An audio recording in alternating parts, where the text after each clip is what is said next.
اعوذ باللہ من الشیطان الرجیم، بسم اللہ الرحمن الرحیم۔ آج کی گفتگو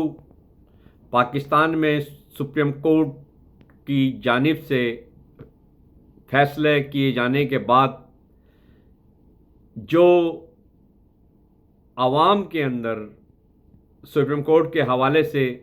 تحفظات پیدا ہوئے یا پیدا کیے گئے،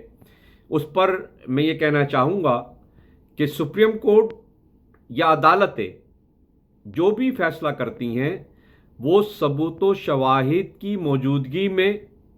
جو ان کی سمجھ میں آ جائیں اس کے حساب سے وہ فیصلہ کرتی ہیں۔ قانون میں جو چیزیں لکھی ہوئی ہوتی ہیں، آئین میں جو چیزیں لکھی ہوئی ہوتی ہیں،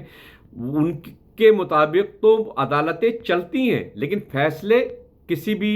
ججز کے اپنے ذہن کے حوالے سے ترتیب دیے جاتے ہیں، اور یقیناً جو بھی کوئی فیصلہ کیا جاتا ہے وہ کسی ایک کے حق میں ہوتا ہے اور کسی ایک کے خلاف ہوتا ہے۔ لیکن ہمارے یہاں پاکستان کے اندر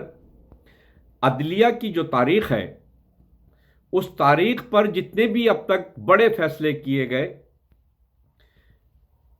ان فیصلوں پر بڑے شدید اعتراضات اور تحفظات اٹھائے گئے، اور اس کے بعد عدلیہ کے فیصلوں کو مشکوک بنا کر عوام میں پیش کیا گیا۔ تو اسی طرح اس موجودہ فیصلے کو بھی، جو کہ اگر حالات کے تناظر میں ثبوت و شواہد کے طور پر اگر ہم دیکھیں تو یقیناً اس میں قانونی اعتبار سے اس فیصلے میں آپ کو کہیں کمی نظر نہیں آئے گی، لیکن اس کے پیچھے جو عوامل کار فرما ایک تسلسل کے ساتھ چل رہے ہیں، کہ جس طرح جب سپریم کورٹ نے بھٹو کو پھانسی دی تو اس کے پر آج تک عدالت پر یہ بہتان لگایا جاتا ہے کہ سپریم کورٹ نے یہ فیصلہ غلط کیا اور یہ ایک عدالتی قتل تھا۔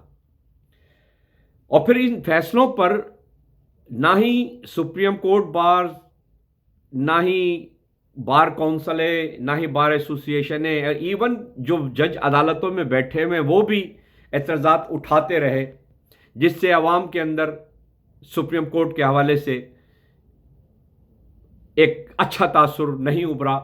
جس طریقے سے ابھی یہ کہا جا رہا تھا کہ بھٹو کے کیس کو دوبارہ شروع کیا جائے گا تاکہ یہ فیصلہ کیا جا سکے کہ وہ فیصلہ سپریم کورٹ نے جو غلط کیا تھا اس کی ہم تلافی کر سکیں۔ اسی طرح اس کے بعد پھر جسٹس ثاقب نثار کے زمانے میں جو نواز شریف کے حوالے سے جو فیصلے دیے گئے، اس پر ایک شور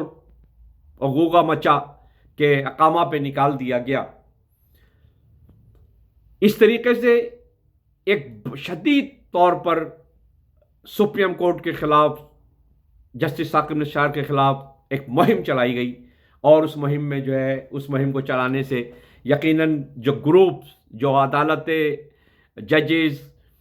بار ایسوسی ایشنز، وکلا صاحبان، صحافت جو تقسیم ہو چکی ہے ان دو گروپوں میں، اس کی وجہ سے اس فیصلے کے بعد آج بھی ثاقب نثار کو گالیاں دی جاتی ہیں اور مغلظات بکی جاتی ہیں کہ اس نے غلط فیصلہ کیا، سپریم کورٹ کے بینچ نے غلط فیصلہ کیا۔ آج بھی اسی طریقے سے جب یہ فیصلہ جسٹس موجودہ چیف جسٹس سپریم کورٹ قاضی فائز عیسیٰ کی عدالت میں آیا، اور جب انہوں نے یہ فیصلہ دیا تو بالکل اسی طرح آج عوام میں یہی شور و غوغا جو ہے وہ مچا ہوا ہے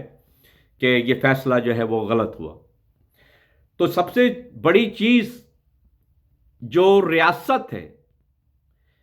اس کے بعد بار ایسوسی ایشنز ہیں، خود جج صاحبان ہیں، وکلا صاحبان ہیں، صحافی ہیں، دانشور ہیں، یہ ان کی ذمہ داری ہے کہ وہ اپنے آپ کو